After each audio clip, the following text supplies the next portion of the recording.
Well, hello. I'm Muse Waltrude, or Miss Waltrude, as I used to be known on campsites for a very long time, for over 20 years now. Zipper Magazine. And for about a year or so, I started doing fetish Femdom hypnosis clips, or Hypno-Kink. And right now I'm here with Zipper Magazine, and I'm really excited to talk to you about my favorite kind of femdom and how I like to really incorporate Hypno-Kink into pretty much any fetish out there that I enjoy to tackle with. I think I have always been a little peculiar ever since I discovered my sexuality. I always had a little bit of a kink in me. For example, when I was very young and I first discovered Pantyhose. Especially, I remember having this aunt who was real sexy, and she loved hosiery of all kinds. And she always wore the most exquisite nylons when she was visiting us, and I was obsessed. So when I was about 10 years old, I got my very first pair of pantyhose as a gift from her. And they were the big girl kind, not the little girl type of pantyhose, that we were wearing. And that was my first click with kink, with fetish. My very first customer on a campsite was this guy called Jason, who came into my room, and the first thing he said to me was, "Hi, you're so pretty. I have a really weird request, and I hope you're not gonna block me, but could I please see your feet? Everybody blocks me, but I really have this thing for feet." And I was fascinated. Like, "Okay, Jason, what is it about feet? I'm gonna show you my feet, sure, okay." And he was so excited that one girl agreed to show him this. And Jason was my first introduction to real kink. He would spend hours and hours with me on cam, talking about how feet made him feel, and legs, and his fetish for watching a girl paint her toes. And then we discovered more fetishes and femdom and BDSM practices together.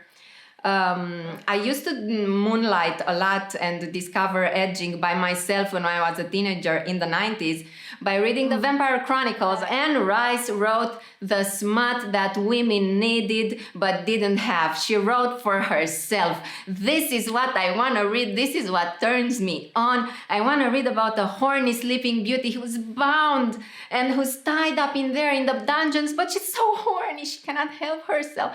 That was so good. I love Anne Rice. With BDSM, I think the most important aspect was that I had to develop and learn really good communication skills, as well as get to know myself so well and so good that I can properly state my limits and what I'm into and what I'm not into, and learn to verbalize this because language is so much more than just words. And it really helped me develop these communication skills and negotiation skills.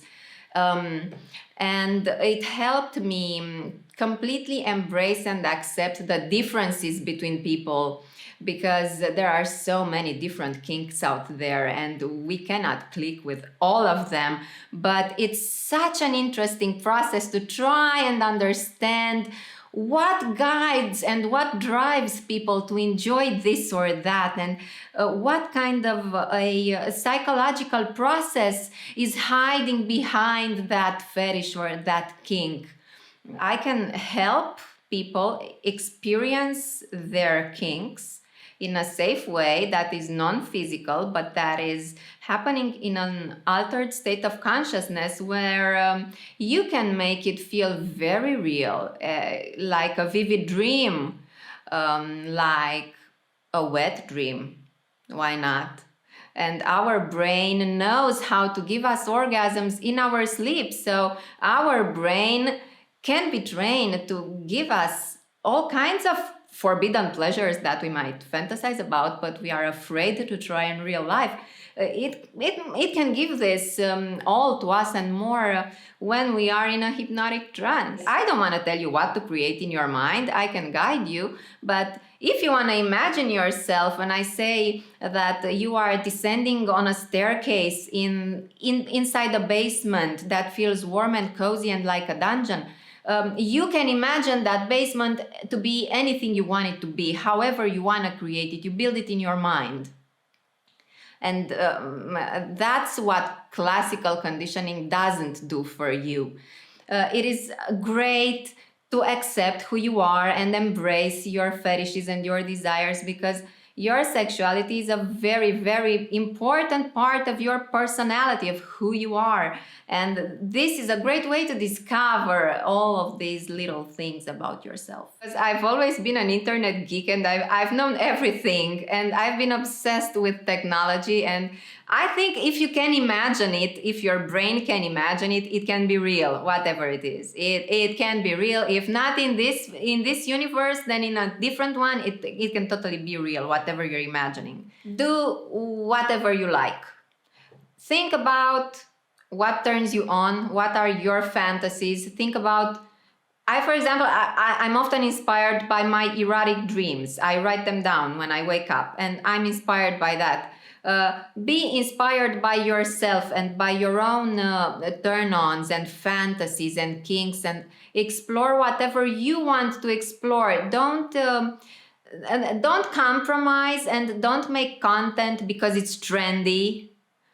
Do whatever makes you feel good, because you want to be authentic. Of course, you do want to try and play a little role from time to time. You want to role play, you want to maybe act a little bit. Perhaps you have a little secret actress hidden inside of you. Don't be afraid to try new things. Don't be afraid to try a niche that isn't trending right now, because all sites will have a trending list of categories.